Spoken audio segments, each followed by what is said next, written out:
Hi everybody, I hope you are doing well. Today we'll talk about how to fix or how to solve the problem of made in China app very good settings. Here we click on apps, default apps, app settings. Then we search here about the application of made in China. Then we click on first stop and we click OK.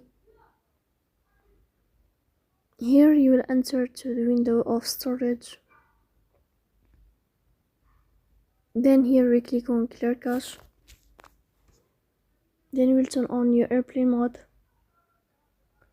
And you will turn off your airplane mode again to fix that one. That's all.